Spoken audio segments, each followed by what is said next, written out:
Hi, my name is Tom Dixon. I am the founder and host of the Financial Experts Network.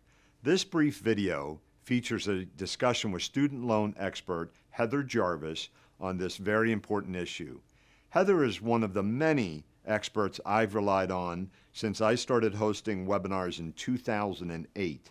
Our financial experts have drawn over 150,000 financial professionals with education and ideas that helps them provide better advice to their clients on important matters such as the best ways to improve your FICO scores, or perhaps making sure you understand all of your options around student loans.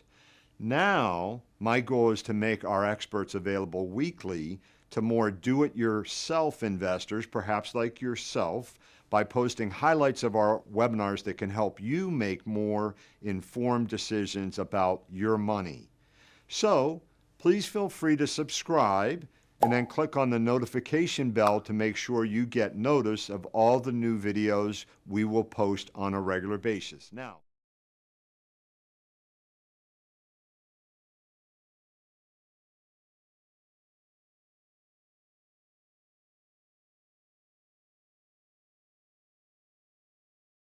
Tom Dixon here with the Financial Experts Network with the student loan guru, Heather Jarvis. Heather, big question. Can you comment on whether the Public Service Loan Forgiveness Program is a scam or legit? It's my pleasure too, because you're absolutely right, Tom, that there's been a lot of misinformation and a lot of, sort of hysteria around the low approval rates for public service loan forgiveness. And I do not mean to defend the program or the system in any kind of an absolute way, because I'm one of the biggest critics about it. And so what I'd like to say is that what's shocking is that so many people are applying for forgiveness when they have had no opportunity to meet the requirements of the program. What's problematic is that the requirements of the program are excessively complicated to understand, and the system has failed to properly guide people through it. But you are absolutely right, Tom, that people who have made 120 qualifying payments, with a qualifying payment being an on-time payment of an income-driven amount on a direct loan after October 1st, 2007, while working full-time in a nonprofit job, like people who have met the requirements of the program are getting forgiveness. There's nothing arbitrary about it. There's nothing scam about it. If you meet the requirements of the program, you are getting the forgiveness. But almost no one has met the requirements of the program, and there are a bunch of reasons for that.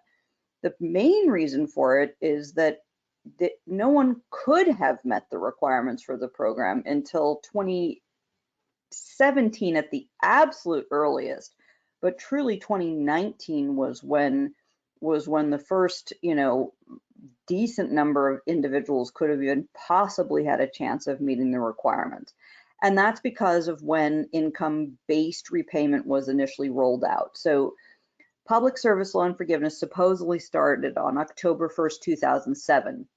But the only people who could have made their first qualifying payment that early are people who went to, one of a handful of colleges, a minority of colleges that participated in the direct program. So that was hardly anybody. And people who had happened to have selected this old repayment plan called income contingent repayment that almost no one had chosen because it was excessively expensive. So it wasn't until 2008 that people could reconsolidate their loans into direct. So that made a few more people be able to be eligible by 2018. And then it wasn't until 2019 that, or 2009, I should say, 2009, that income-based repayment became available.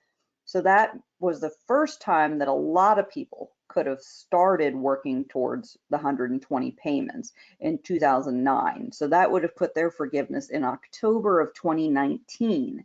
So it has been a much shorter, it's been a quite short period of time that we would have seen people be eligible. So they would have had to have all their ducks in a row and known what they were doing in 2009. And so, yeah, so you're right. Public service loan forgiveness is real, it's generous, and it is the best option for people with expensive graduate and professional degrees who are going to complete careers in public service. The program does have problems, and the problems that we have seen are that the loan servicing companies have not told people what kind of loans they need, or what repayment plan they need to be in, or how to certify their employment, or what counts as full-time. And so a lot of borrowers have gotten bad information, and so should have made more progress towards forgiveness than they have. And so I'll be the first to say that, you know, anybody who's been in public service and working in public service for 10 years, in my view, it would be great to expand forgiveness to allow them to qualify, but the existing rules don't allow it. And that's why we're seeing so many denials.